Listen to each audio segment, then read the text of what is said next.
আসসালামু আলাইকুম বন্ধুরা, কি অবস্থা আপনাদের? আজকে বিকালে গিয়েছিলাম আমার ছেলেকে নিয়ে একটা জায়গায়। প্রায় ওই জায়গাটাতে আমি বসে থাকি, সুযোগ পেলে ওই জায়গাটা থেকে বসে থাকি। আসলে আমি যেখানে থাকি ওই জায়গায় সুন্দর পরিবেশ, আমি বসার মতো একটা পরিবেশ নাই। তাই ওই ওই জায়গাটা ছাড়া আমি আর কোথাও এরকম পরিবেশ পাই না। তাই ওইখানে গিয়ে সবসময় প্রায় সময় কাটাই, মিরানকে অথবা মেহমেদকে নিয়ে গিয়ে। তো ভাইয়াটা জিজ্ঞেস করতেছিল, ভাইয়া ভিডিও করতেছেন? হ্যাঁ বলতেছি, জি ভাই। আসলে উনি চিনে তো, সবসময় যাই এখানে বসে থাকি, তাই জিজ্ঞেস করছি। আজকে আসলাম আমার ছেলেকে নিয়ে।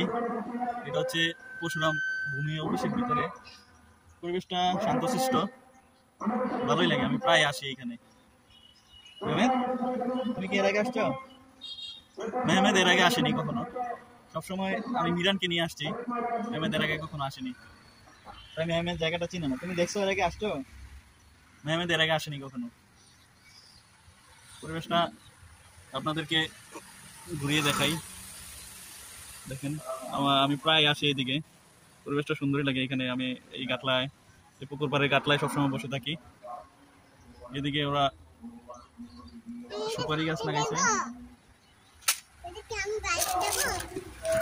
ভালোই লাগে এই জায়গাটা। আমি প্রায় বিকালবেলা এখানে প্রায় 5টা সাড়ে 5টা পর্যন্ত এখানে এই অফিসের ইয়াটা খোলা থাকে, গেটটা খোলা থাকে। এখানে গেটটা, এই গেটটা 5টার পরে এই গেটটা বন্ধ করে দেয়, 5টা সাড়ে 5টার পর বন্ধ করে দেয়। আমি প্রায় 4টা সাড়ে 4টার দিকে প্রায় এসে এখানে বসে থাকি, কিছুক্ষণ বসে এদেরকে নিয়ে বসে কিছুক্ষণ পর চলে যাই। ভালোই লাগে। পরশুরামে ওইরকম বসার মতো বা সুন্দর কোনো প্লেস নাই বসার মতো, তো সময় কাটানোর মতো তেমন একটা প্লেস নাই। তাই এই জায়গাটাই আমি মনে করি শান্তশিষ্ট, সবসময় এসে বসে থাকা যায়, ভালোই লাগে।